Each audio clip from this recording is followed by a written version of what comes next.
اگر صرف لا الہ الا اللہ محمد رسول اللہ صلی اللہ علیہ وسلم کہنا یہ کامیابی کے لیے کافی ہوتا تو ابو جہل ابو لہب جو بڑے بڑے جو سرکش گزرے ان کے لیے بھی کلمہ پڑھنا آسان ہوتا. اور یہ سورہ مومن کی آیات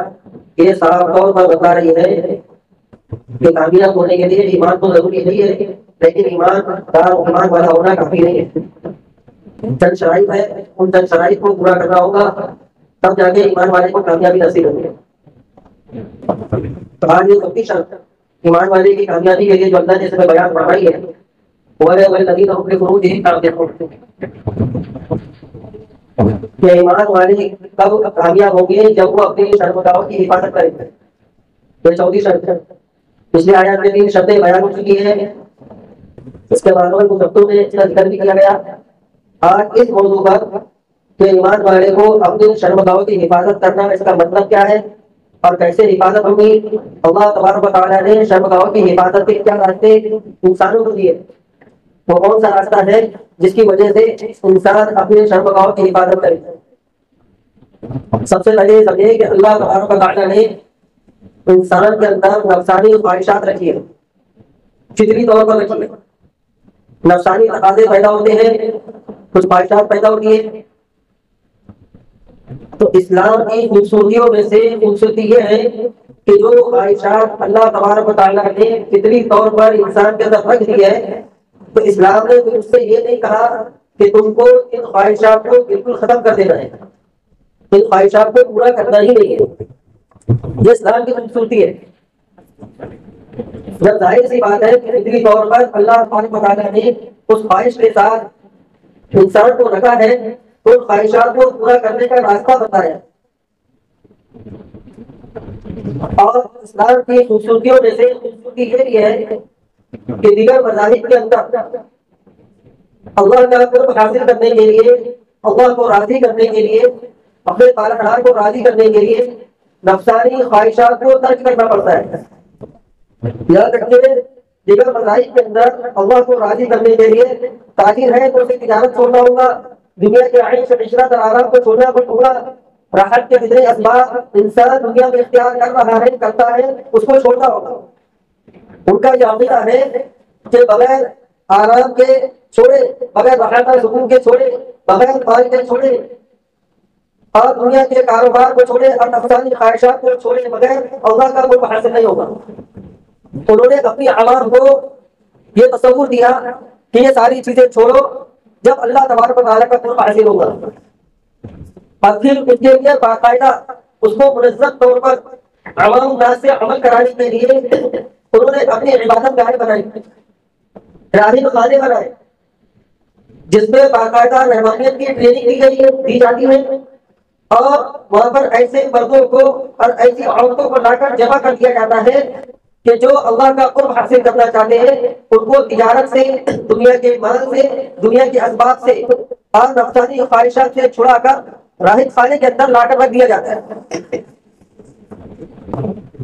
اور یہ باور کرانے کی کوشش کی جاتی ہے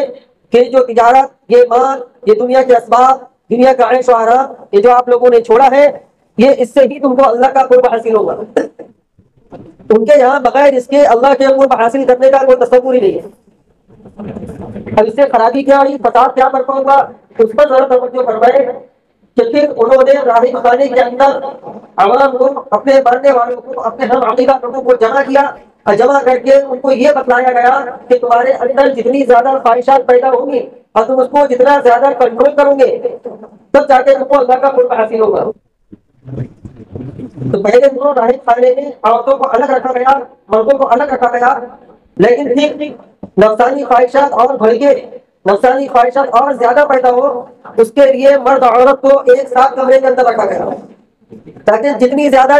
نفسانی خواہشات بڑھیں گی اور یہ کنٹرول کریں گے تو اللہ کا قرب حاصل ہوگا. پھر اس پر بھی ان لوگوں نے بس نہیں کیا، ایک بیڈ کے اندر، ایک بیڈ پر، ایک بستر پر مرد اور عورت کو پہنا بھی سلا دیا تاکہ تمہارے اندر اور زیادہ خواہش بڑھ کے اور تم اس کو کنٹرول کرو اور تم کو اللہ کا قرب حاصل ہو. دیگر مذاہب میں اس قسم کے عقیدے اور اسے تصورات پیش کیے گئے اللہ کا قرب حاصل کرنے کے لیے. لیکن مذہب اسلام جو خوبصورت مذہب ہے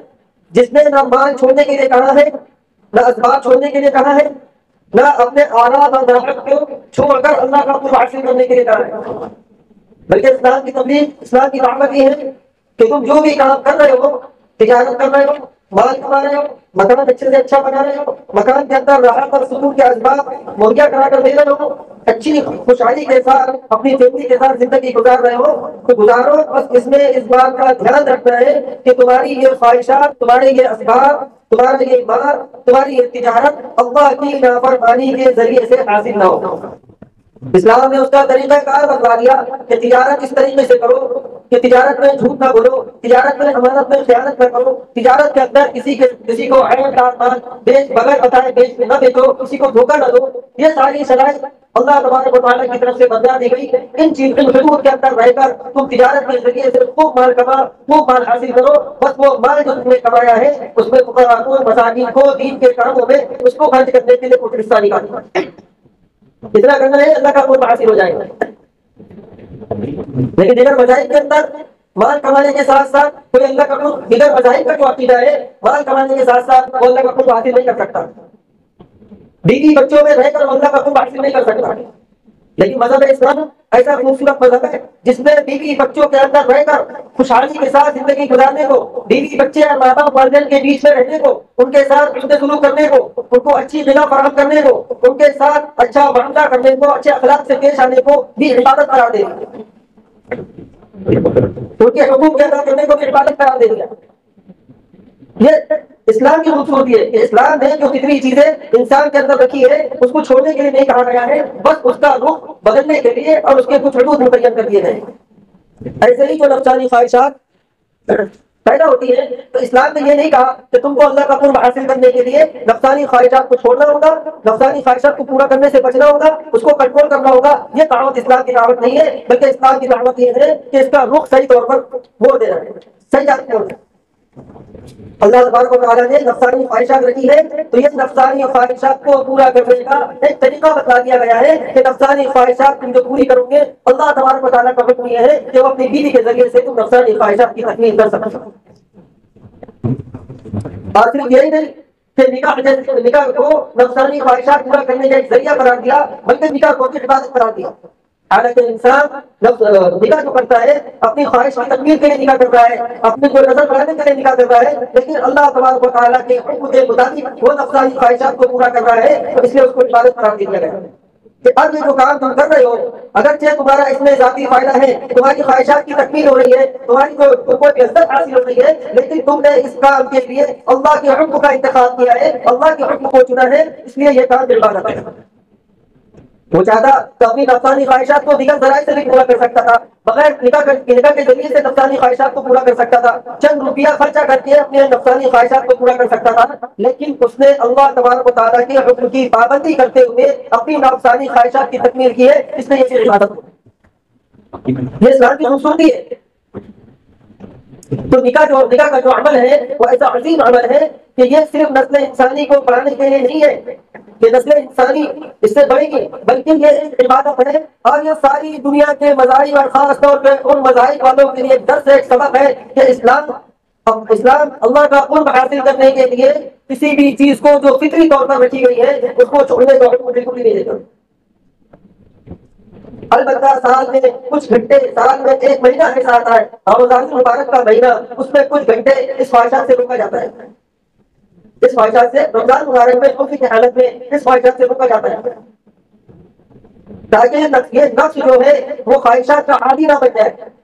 خواہشات کو پوری کرنے کی پورے سال اس میں عادت ہو جاتی ہے، نفسانی خواہشات پر چلنے کی، کھانے کی عادت ہے، پینے کی عادت ہے، بیوی کے ذریعے سے اپنی خواہش پوری کرنے کی عادت ہے، ایک عادت ہو جاتی ہے کہ مہینے میں، سال میں ایک مہینہ کچھ گھنٹے ایسا رکھا جاتا ہے تاکہ انسان نفسانی خواہشات کا عادی ہو چکا ہے اور ہر چیز کو نفس کو پورا کرنے کی جو اس کو عادت ہو گئی ہے وہ نفسانی جذبہ تھوڑا سا مان پڑ جائے، کمزور پڑ جائے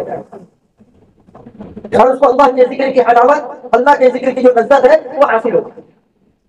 اب یہ نکاح جو ہم اپنی خواہشات کو پورا کرنے کے لیے انجام دے رہے ہیں، اللہ تبارک و تعالیٰ کے حکم کے مطابق اس کو انجام دینا ہے اور یہ اللہ تبارک و تعالیٰ نے اس کو عبادت قرار دیا ہے، یہ سوچ کر انجام دینا ہے۔ تو ہمارے طریقہ کار کیا ہونا چاہیے؟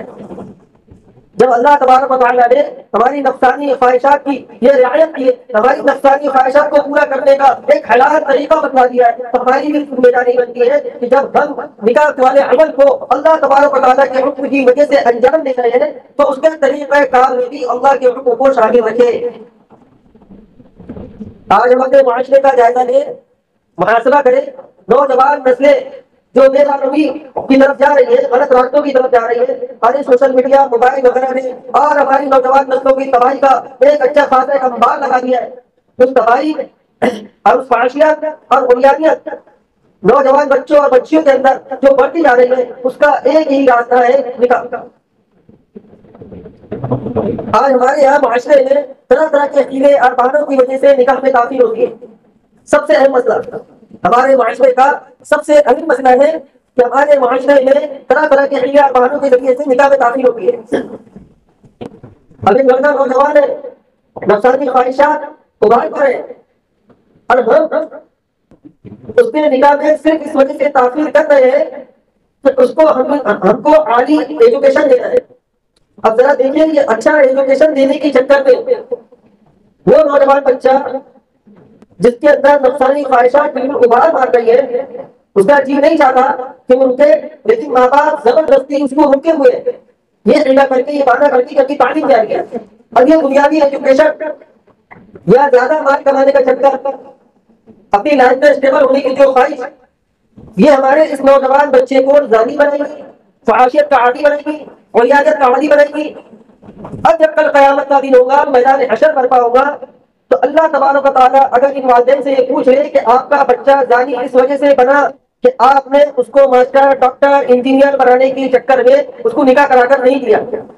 تو کیا اللہ تبارک و تعالیٰ نے کہا ہمارا یہ حیلہ کام آئے گا کہ ہم نے اس کو ڈاکٹر بنانے کی وجہ سے اس کے نکاح میں تاخیر کی، ہم نے انجینئر بنانے کی وجہ سے اس کے نکاح میں تاخیر کی، اب یہ غلط راستے پر چلے گئے تو ہم اس کے ذمہ دار نہیں۔ یاد رکھیے، ماں باپ کی غفلت اور لاپرواہی کی وجہ سے جو بچے اور بچیاں زنا جیسے برے کام کے اندر مبتلا ہو رہے ہیں، تو یہ اگر زانی اور زانی ہیں، یہ اگر اس کے ذمہ دار ہیں تو وہ والدین بھی ذمہ دار ہیں جنہوں نے مناسب رشتہ آنے کے بعد نکاح کی ان کی عمر ہونے کے بعد ان کا نکاح نہیں کیا۔ اور آج کل یہ بھی بہت چل پڑا ہے، نکاح کا وقت ہو جاتا ہے، اب کالج میں لڑکا پڑھ رہا ہے، لڑکی پڑھ رہی ہے، مخلوق تعلیم عام ہو چکی ہے، اب لڑکے کا کسی لڑکی کے ساتھ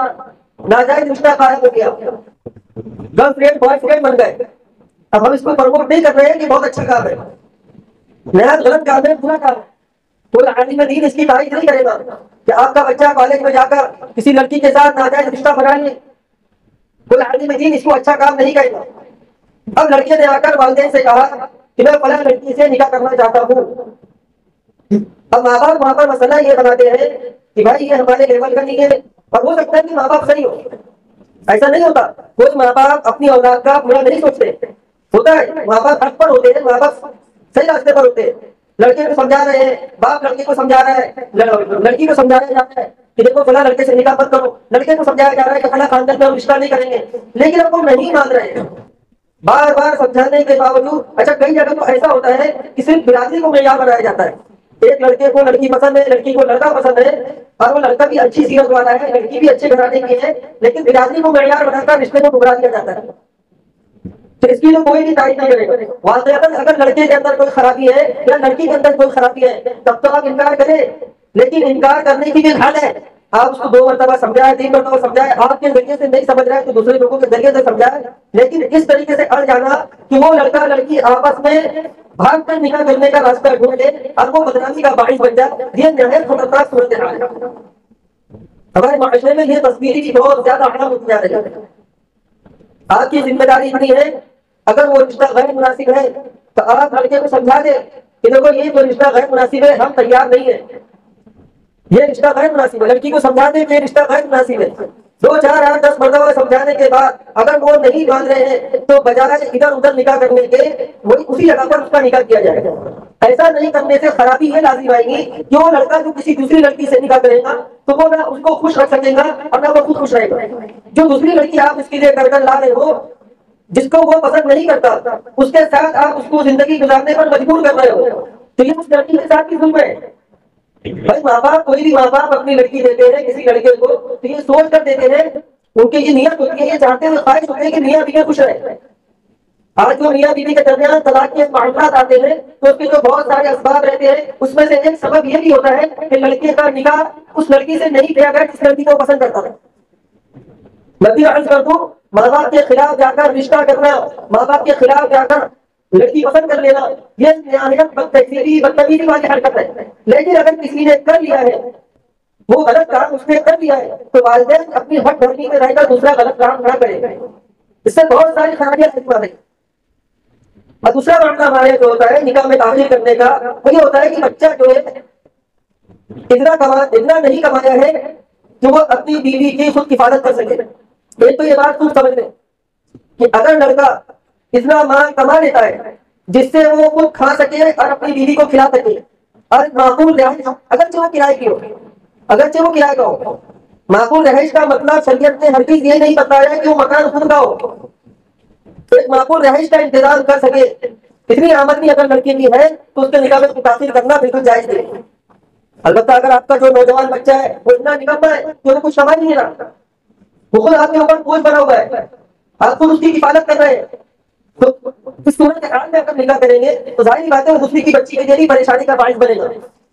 پھر شریعت نے جو والذین هم لفروجهم حافظون جو فرمایا مومن کی کامیابی کے لیے شرط یہ ہے کہ وہ اپنی شرمگاہ کی حفاظت کرے، اور شرمگاہ کی حفاظت کا ذریعہ جو شریعت مطہرہ نے بتایا ہے وہ نکاح ہے۔ اس لیے ہمیں چاہیے کہ ہم نکاح میں تاخیر نہ کریں اور نکاح کو آسان کریں۔ دعا کہ اللہ تعالیٰ کہنے سننے زیادہ عمر کی مقصد